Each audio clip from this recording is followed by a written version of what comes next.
मंगलवार ठारू आसुछि बड़ कालबैशाखी एने सतर्क करिछि पाणीपाग विभाग। विशेषकर 19 और 20 तारिख में बिजुली घड़घड़ी सह वर्षा हेबो। कालबैशाखी ने अलर्ट जारी करा जायछि। एसआरसी सबु जिलापाल मानकु स्थिति उपरे नजर रखिया पई निर्देशनामा जारी करिसंती। आ क्षयक्षति हेले रिपोर्ट देबाको कहा जायछि। राज्य में 19 तारिख पर ऑरेंज वार्निंग जारी होता जिलागुड़िक है बलांगीर, सोनपुर, कलाहांडी, बौद्ध, अनुगुल, ढेंकानाल, नयागढ़, मयूरभंज, केन्दुझर, जाजपुर। यह जिले में बिजुली घड़घड़ी सह घंटा प्रति 45 ରୁ 55 किलोमीटर बेगर पवन बोहिबार संभावना रही।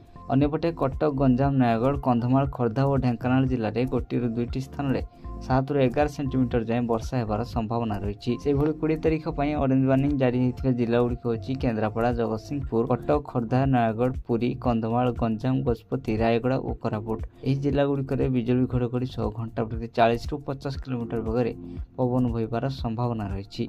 यह गंजाम, पुरी, रायगड़ा, कोरापुट, गजपति जिलार 1 ରୁ 2ଟି स्थान में 7 ରୁ 11 सेंटीमीटर जाए वर्षा होबार संभावना रही। सूचनायोग्य जे कालबैशाखी जो 22 तारिख जाए तातीर आश्वस्ति मिलिबो। एही समय मध्य राज्य सर्वोच्च तापमात्रा 3 ରୁ 5 डिग्री कमिबो।